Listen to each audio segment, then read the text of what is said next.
Welcome to the Go Procedural User Guide, which has been created to introduce you to the world of Houdini.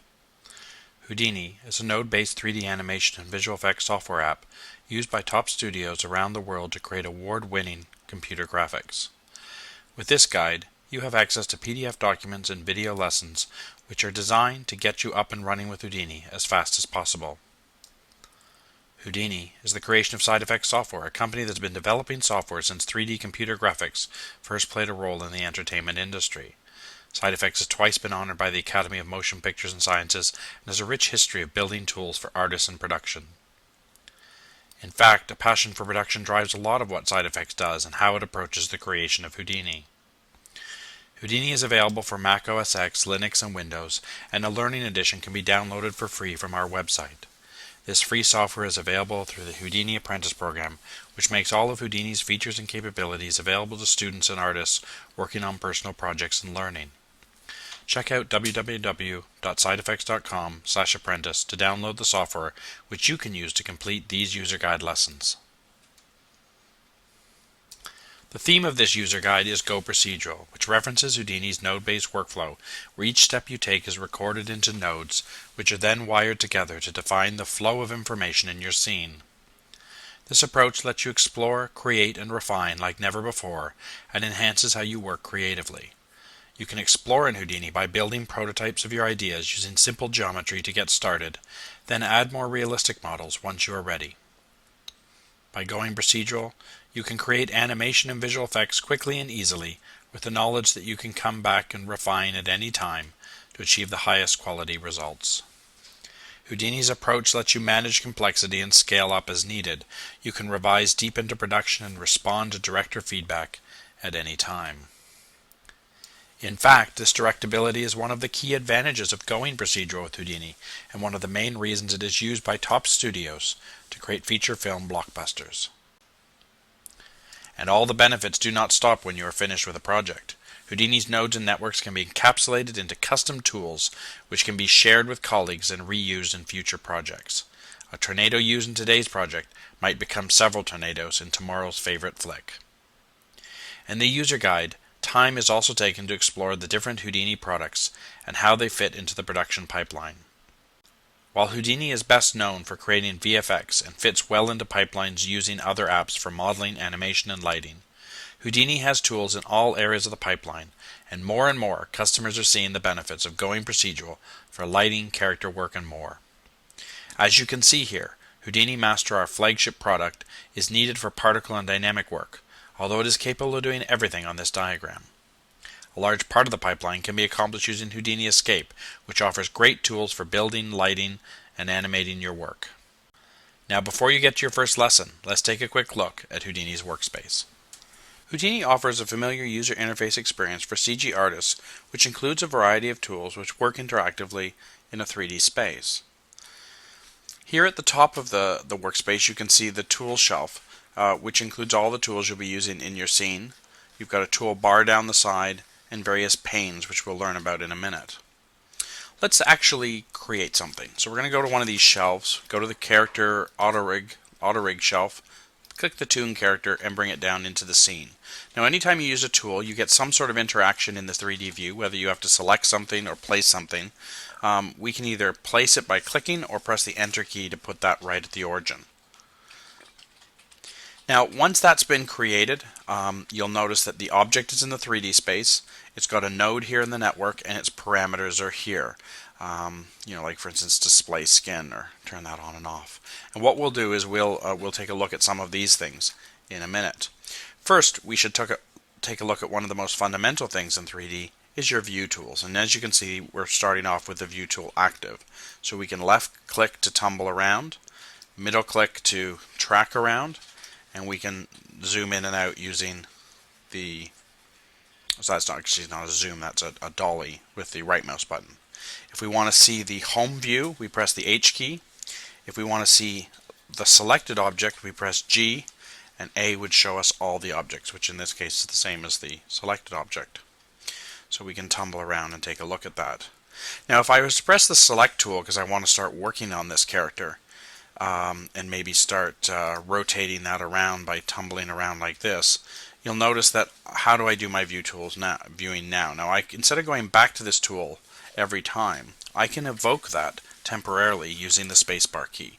The spacebar key will let me tumble around and then use all the various hotkeys that I want to do. So for instance, if I want to use spacebar A to get back to that view, I can do that. If I want to go spacebar H to go back to the home, I can do that. Let's go spacebar A and then tumble around. So as you can see, every time I press the spacebar, I'm evoking that tool. Now, before we go further, one of the things I wanted to point out was just that Houdini is a very context-sensitive application. What that means is what happens here is different than happens here is different than happens here, but some of the techniques of accessing it are similar. For instance, the view tools we used in here, we can do the same thing in here with the right mouse button and the middle mouse button. So there's similarities, but you don't need the spacebar in that case. It's also in something like right mouse button clicking. If I right mouse button click on this handle, for instance, I get one menu. If I right click in space, there is a menu, no options on it at the moment. I can right click on this tool and get one set of options, right click on this tool on the shelf and get another set. I can also right click, for instance, on this parameter and get a bunch of options there. So there's a whole series of different things that you do in Houdini where the right mouse button can give you access to capabilities, and I just want to make sure you're aware of that as you work. Now, to display what's going on in your scene, let's go back to the select tool just so we don't have anything sort of selected at the moment, and let's just tumble around a little bit, zoom in. We have a number of different options available, like for instance, this is your shading menu, which will allow you to see things as sort of bounding boxes, let's say wireframe, hidden line, flat wire shaded, or smooth. So another good options there. We also have this menu, which has to do with when you have multiple objects in the scene. Let's go and create just a simple box, and we'll place that here. We're going to middle mouse button on here to raise that up a little bit, its size. And what we'll see is we've got two objects here in this network, and when we will go to work on it, we'll often go inside that object to work with the nodes that make it up inside. So double click on the box and we come down and find another box node. Now when we do that, what you'll notice is that the character has actually been ghosted out, and that's because of this option here. Another option would be say, well, I want to see everything normally even if I'm inside there. Or the other option is say, well, you know what, I want to focus on the box, so I want to hide things that I don't see. And if we were to go back to the object level and dive into the toon character, you'd see that now the box would disappear. Ghosted is the default, and that gives you a little bit of interesting feedback that you can use as you work. Now, when you're working in 3D, often it makes sense it's hard sometimes to make all your decisions here in a perspective view. So we also have this menu, which gives us access to multiple views. For instance, we have 4 views here, which gives us 3 orthographic views in the 3D view. We can spacebar and sort of zoom in here. We can also go spacebar A to see everything there.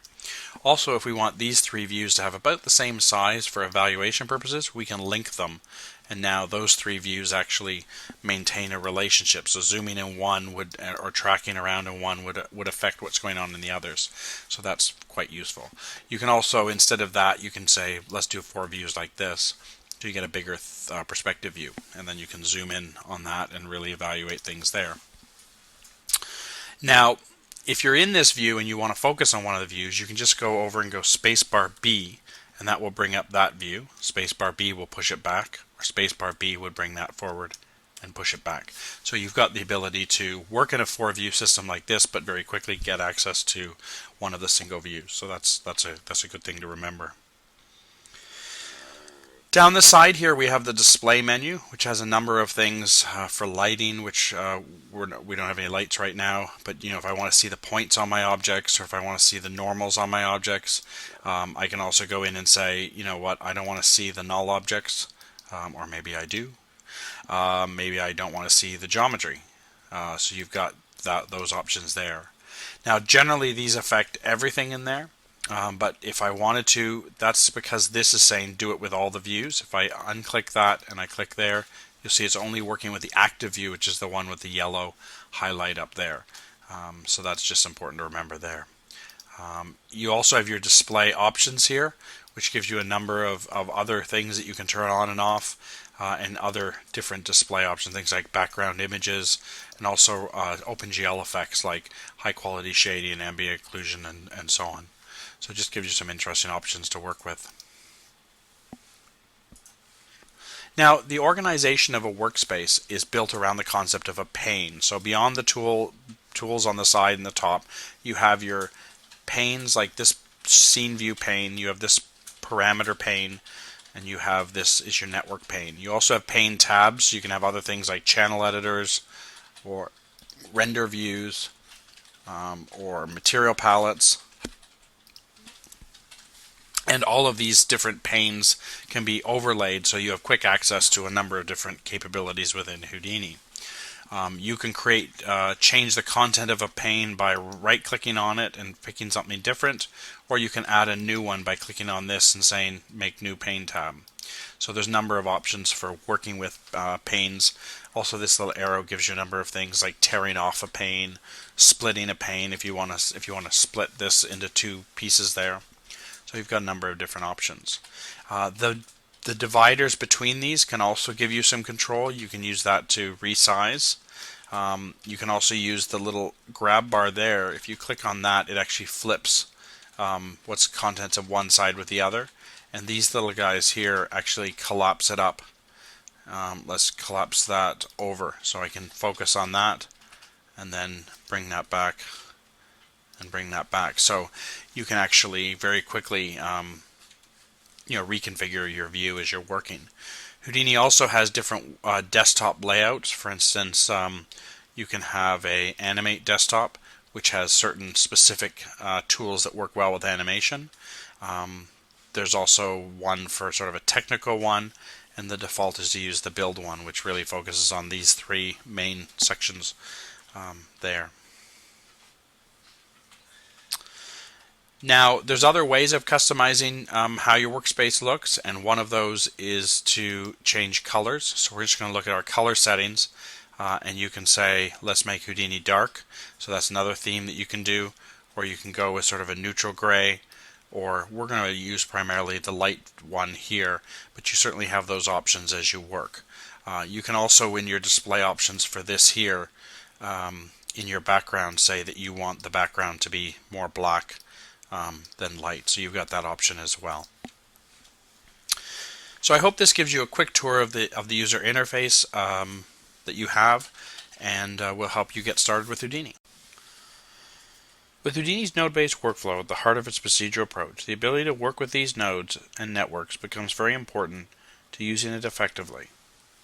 So we're going to take a few minutes to just explore specifically how the nodes work in relation to what we do in the viewport. So for instance, if I place an object like a box and I put it in the viewport and press enter, you'll see that that's actually been placed. There's a node, an object node that's been placed into the scene, which represents that action that we just took. Now underneath that is a sort of a creation node. So if you double click here, you can come down and see that there's actually a specific box node that created the box, and then the object wrapper sort of helps you define its position. So this takes us down to a new level called the geometry level. You'll notice that in doing so, the path that we have on top of each one of these has changed to show that we're inside the box object, and if we want to go back, we can just click there to go back up.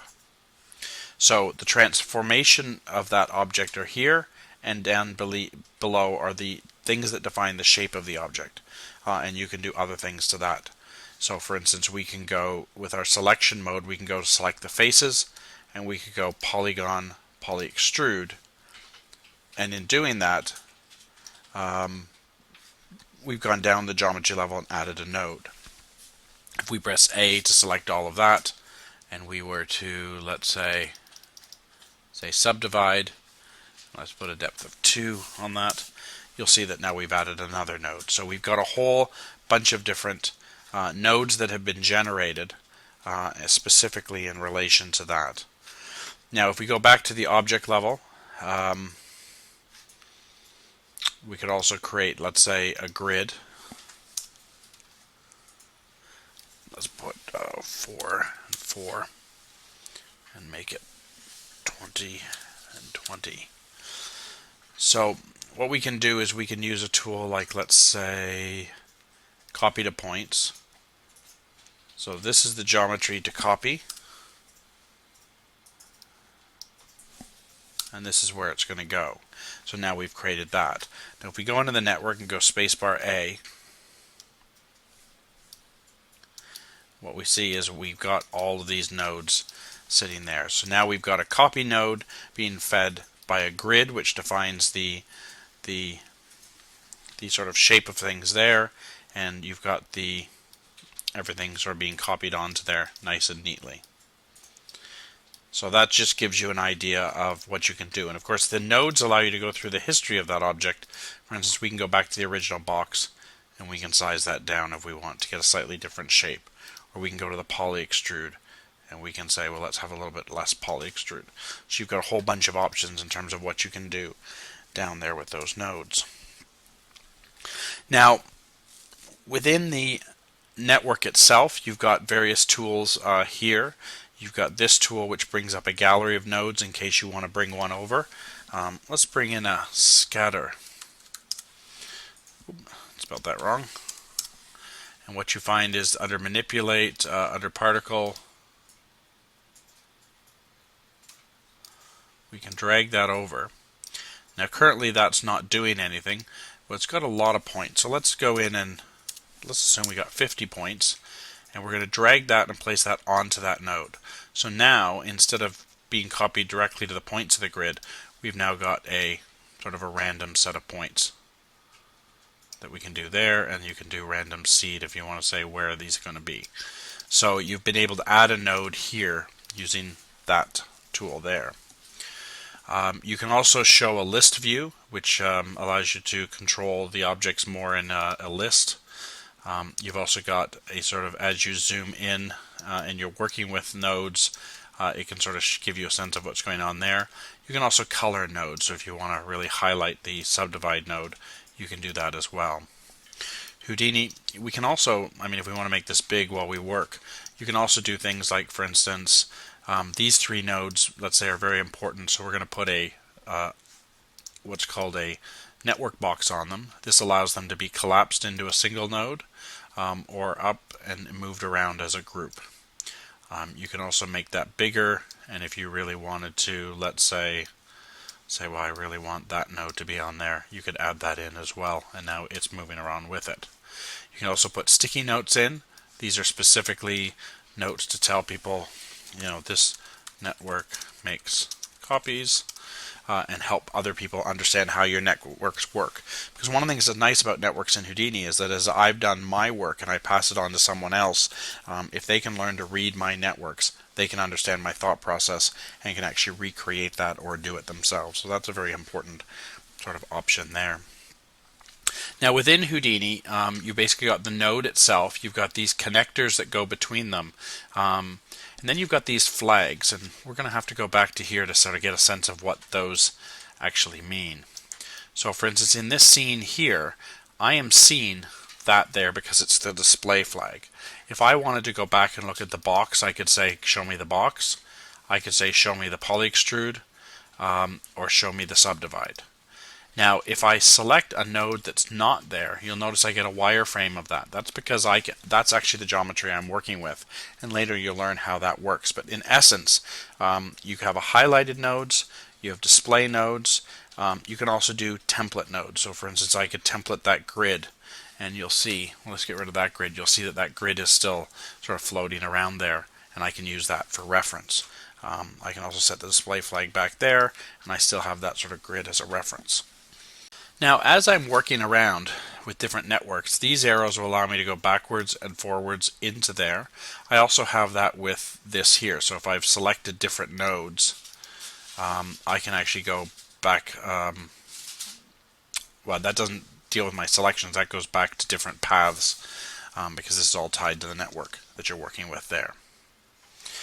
Now, there's different network types within Houdini. If you left click on here, you'll see you have channel operators, compositing image nodes, the object level, render outputs, particles, etc.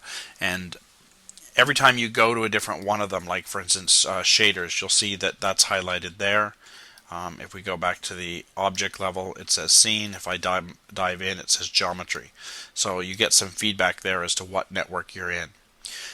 You can also use different selection modes to help you with that, to do some navigation, because you can use particles or dynamics to select some of these objects and goes to those particular networks, but you'll learn how to do that later. There's some hotkeys to help you work. For instance, if I'm in a network, I can press U to go up. I can press I to go in. I can also use F8 to go back and forth between geometry and object level. You can also, if you're up at the object level, you can right click on any one of these and there's a jump to menu that says, oh, take me to the geometry. And if you had particles or other things attached to that, you could jump to those as well. Now let's go back to the network and we'll just take another quick look at some of the things you can do here. To connect nodes, obviously, we can take this node away by jiggling it. That will actually break it away. To connect it, we can go click here and then click there. So that's one way to do it. We can also jiggle that to get that out and put that back. Now if we want to keep that node there but we want to not have it affect things, we can also click on, that's a bypass flag, and you see it's all grayed out. What that means is if I go back to my scene, you'll see, okay, we're not using that node anymore. It's not affecting the flow of data. If I uncheck that, we're going back to using that. So you've got some real control over what's going on in there using those things. You can also use the lock node here, which basically says that it locks the end of that chain and anything feeding into it is pretty much ignored. So I can make changes to any of these nodes and this will not change because it's been designated to lock at whatever the status was at the point I locked it, and I can unlock that if I want to. So I hope that gives you a little introduction into how to begin to manipulate and work with nodes. You'll be doing a lot of it in the various tutorials, but that just shows you what a node is, how to select it, work with it, and organize it. And you'll really enjoy working with Houdini with these nodes and what they can do for you.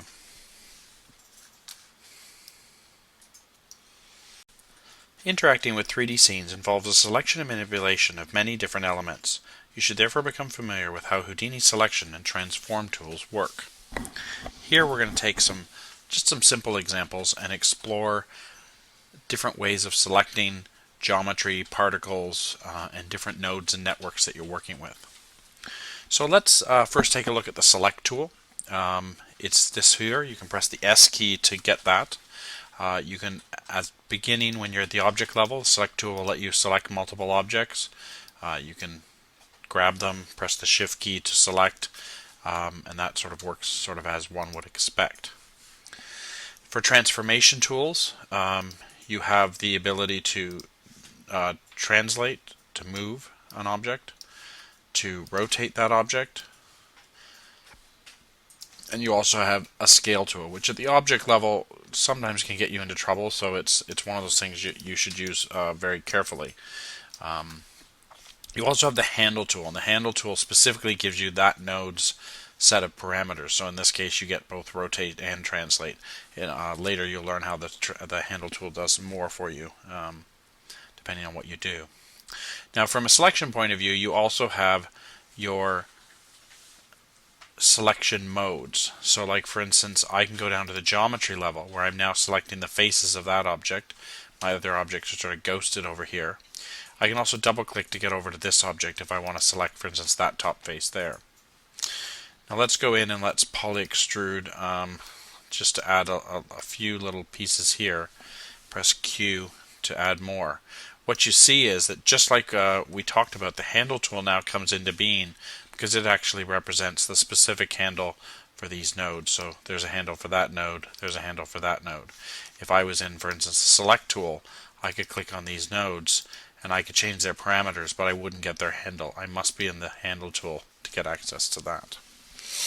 These different modes that you have here do have hotkeys. For instance, 1 will take you to the object level. You can go 2 to go down to selecting points, and that gets you the points. 3 will get you edges. 4 will get you faces, and 5 will get you vertices, which is more for UV type work. So that's an important thing to understand. You can also get access to particles and dynamics with that, and let's take a quick look at that. So let's take this object here, and we're going to create a rigid body object, which will just mean that that object's falling for the moment. We're then going to take that object and we're going to put a pin constraint on it. Press enter, and that will allow us to press play, and we've got a little bit of a swing on that. Now what we can do is, let's go back to the object level. Based on where we put that pin, let's rotate this and push that sort of up there, and now we can go, and you can see we got a nice swing going on with that object there. There we go. Now we can also take that object if we want, and we could do something like create some particles. So that's particle fluids. There's the create particle tool. Let's just say source from, and now we've got some particles coming off of there. And if we want to, we can take those particles and add some gravity, which gives us particles falling to the ground. And then we can say, let's get some collision, and we're going to grab that object and enter. Let's do a second collision and grab that object. So that way we have collision with both of these things as we come down. So as we see the particles come, they're going to bounce off of that surface. And if we wanted to make that just a little easier to read, let's take both those collision objects and change the behavior to stick. This will just allow us to sort of read the colliding points easier in relation to the other one. So there we have some points selecting. Now, of course, this simple scene that I set up, this is nothing artistically magical, but what will allow us to do is if we go up to this level and we start to play, you'll notice that we have different things going on. We have, for instance, if we have nothing selected, if we want to find particles, we can select where there's particles, and it will dive us to that particle network. So we can actually use the selection of the particles to navigate the network here. Similarly, if we had the dynamic object selected, and we selected that object there, we dive into the dynamic network where that is. So in addition to being able to interactively select in the viewport your geometry, points, etc., you can also select dynamic and particle objects. So if you have several dynamic objects, you can find them in the network. If you have several particle networks in different places, you can find them. So that's an important thing to understand. And of course the other way to do it is just to find the nodes in here, select the nodes, go to the handle tool, and you get control over what those different things do. So here's the constraint. So if we want to change where the constraint is, maybe raise that up a little bit so it does it a little different, and there we go. So this has been a small section, but I just wanted to mainly focus on the concept that you can select objects in the viewport using the select tool. You can select using a number of different methods of selecting points, edges, particles, etc. You should also be aware that there's some options in here for things like selecting entire objects, and the select tool itself, if you right click, has objects for lasso picking and what kind of selecting you're actually doing. So there's a number of good options available, and you should use these as you work. By now you must be anxious to start creating something in Houdini, so let's stop here and move on to the lessons. In the introduction chapter, you will also find information about time and motion, lighting and rendering, and VFX. You can refer back to these sections as you experience them in the context of real lessons. Good luck with your learning, and welcome again to the world of Houdini.